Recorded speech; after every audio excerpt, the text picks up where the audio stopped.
I'm Wendell Minor, and I'm the illustrator of Jean Craighead George's The Last Polar Bear. In Barrow, Alaska, oftentimes polar bears will wander in the town in search for food. And one day a polar bear is announced, and instead of running and hiding like most townspeople do, little Tiglet was very curious. He said, I'm going to go out and see what's happening. And all of a sudden he meets this great mother polar bear, Nanook, who he feels is trying to tell him something. And so Tiglet says to his grandmother, I think she wants us to follow her. And they go on this quest, and during this quest, they see the changing environment, and they discover an abandoned polar bear. And the story is all about how the children of Barrow, Alaska are learning how to help polar bear adapt to a changing world. I've always admired Jean's work. She has been, I think, first and foremost, the great writer of environmental literature for children for over 50 years. I think Jean has been a great, great pioneer in delivering the environmental message in a way that interests children and gets them involved.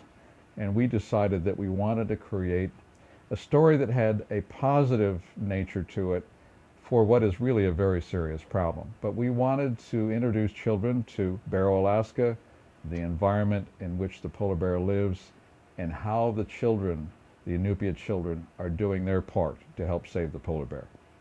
I think we constantly have to remind children that they are living in a changing world and that they are going to inherit this world someday as adults. And it's been interesting in my travels across this country when I talk to children, I find that children are very attuned to the environment, and as a matter of fact, they are encouraging their parents to conserve. They're very perceptive about the world they live in. And I think all that Jean and I are trying to do is to offer an icon of recognition of this problem, but we always like to make a very, very positive statement about, yes, they can make an impact. Yes, they can affect change. I always tell children, can you imagine looking out your front window someday and there goes a polar bear down the street? That happens in Barrow, Alaska. And people say, wow, that's amazing. But that's part of their lives. So they're so attuned to that they are a classic example of, I think, what we all have to do all around the world.